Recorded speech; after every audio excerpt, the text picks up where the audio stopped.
Saudara-saudari yang terkasih, jumpa lagi dalam Pelita Hati hari ini, Rabu tanggal 30 Juni 2021, hari biasa dalam Pekan Biasa yang ke-13. Bersama saya Romo Thomas Suratno SC dari Paroki Cilandak, Jakarta Selatan, mendengar dan merenungkan sabda Tuhan, yakni firman Tuhan yang tersurat dalam Injil Matius bab atau pasal 8 ayat 28 sampai dengan ayat 34.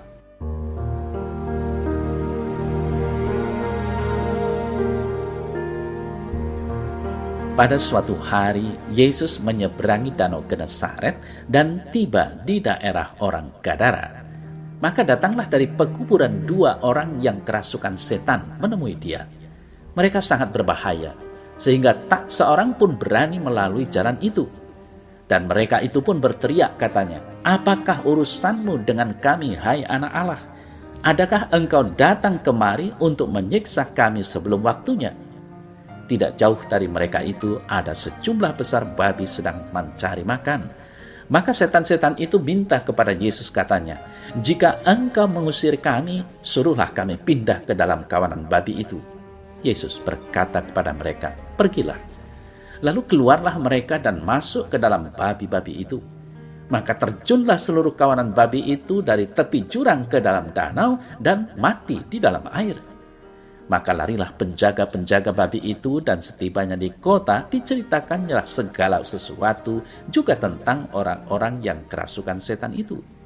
Maka keluarlah seluruh kota mendapatkan Yesus, dan setelah mereka berjumpa dengan dia, mereka pun mendesak supaya ia meninggalkan daerah mereka.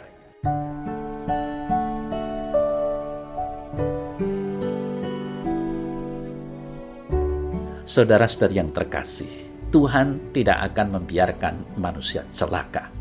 Demikianlah yang dilakukan oleh Yesus. Ia menyelamatkan dua orang yang kerasukan setan dan mengizinkan setan-setan itu pindah ke dalam tubuh babi. Perhatian Yesus adalah pada keselamatan manusia, meski memicu penolakan dari penduduk di sana pada waktu itu. Bahkan sampai-sampai mereka pun mengusir Yesus. Maka keluarlah seluruh kota mendapatkan Yesus, dan setelah mereka berjumpa dengan dia, mereka pun mendesak dia supaya ia meninggalkan daerah mereka. Menjadi bahan perenungan kita adalah mengapa masyarakat di Gadara mengusir Yesus. Bukankah Yesus baru saja menolong mereka? Saudara-saudara yang terkasih, setan-setan yang diusir Yesus dari tubuh orang itu meminta diperbolehkan masuk ke dalam tubuh babi-babi. Dan binatang ini menjadi kaget, lari, dan terjun ke danau serta mati lemas. Maka penjaga babi lebih melihat kerugiannya, yakni matinya babi-babi daripada sembuh totalnya orang yang kerasukan setan.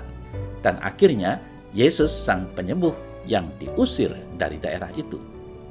Saudara-saudari yang terkasih, mereka mengusir Yesus karena ada kabar tentang matinya ternak babi mereka. Babi dalam warta Injil kali ini menggambarkan kebutuhan hidup masyarakat di kota Gadara.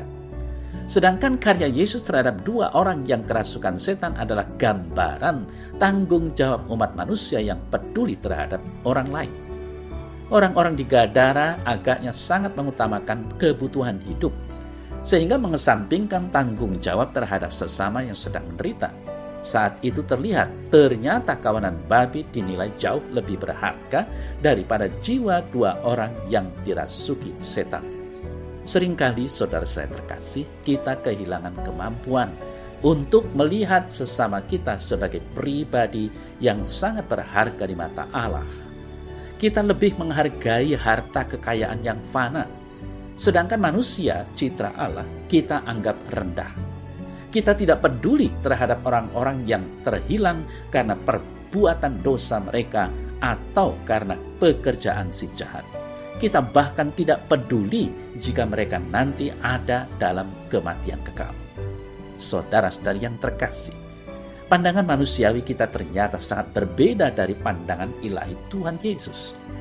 Bagi Tuhan Yesus, jiwa manusia sangat berharga. Jiwa manusia lebih bernilai daripada harta kekayaan apapun di dunia ini.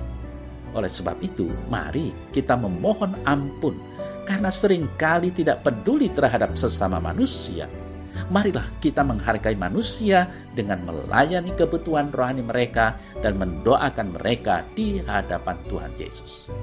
Saudara-saudari yang terkasih, Yesus tidak membiarkan manusia dikuasai oleh roh jahat. Dan roh jahat itu pun ketakutan karena tahu siapa Yesus.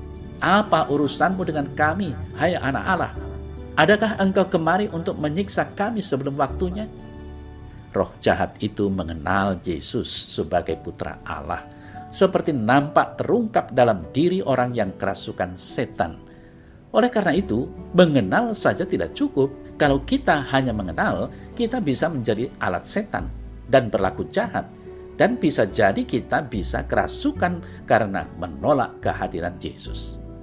Saudara-saudara yang terkasih, gereja mengajar bahwa pada mulanya iblis atau setan adalah malaikat baik yang diciptakan oleh Allah. Setan dan roh-roh jahat lainnya menurut kodratnya memang diciptakan baik oleh Allah, tetapi mereka menjadi jahat karena kesalahan mereka sendiri. Jatuhnya mereka ke dalam dosa merupakan keputusan bebas roh-roh yang tercipta ini, yang menolak Allah dan kerajaannya secara radikal dan tetap.